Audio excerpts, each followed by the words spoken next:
बिस्मिल्लाहिर्रहमानिर्रहीम। यह है GB2 न्यूज़ और मैं हूं जाकिर जान बल्ती। नाजरीन, अहलिया नेस्कर्दू के लिए बड़ी खुशखबरी और ब्रेकिंग न्यूज़ ये है कि वज़ीर आला जनाब खुर्शीद खालिद साहब ने आज सरमिक फेज़ 4 पावर प्रोजेक्ट का बाकायदा इफ्तिताह किया है। यूं जनाब खुर्शीद साहब ने अपने खुर्शीद असर से अहलिया नेस्कर्दू को जिया बख्शने की कोशिश की है।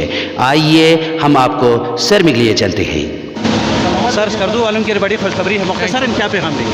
जी, इंशाल्लाह बिजली के मसाइल हम हल करेंगे। हम पूरे कमिटेड हैं और GB के जो मसाइल हैं बिजली के वो ख़त्म करेंगे और स्पेशली बिलखुसूस स्कर्दू। बहुत शुक्रिया, बहुत शुक्रिया।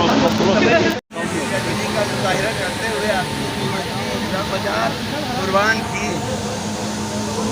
फिर कहीं जाकर फेज़ 4 हाइडल प्रोजेक्ट पाए तकमील को पहुंचा। जिनाने वाला ज़मीन में ज़मीन की बहुत कमी है। कुछ लोग ऐसे भी हैं जिनको न घर बनाने की जगह है, न घर उनके लिए जगह मुयस्सर।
स्कर्दू वालों की बड़ी खुशखबरी है। आज जनाब वज़ीर आला साहब सरमिक फेज़ 4 पावर प्रोजेक्ट का बाकायदा इफ्तिताह कर रहे हैं।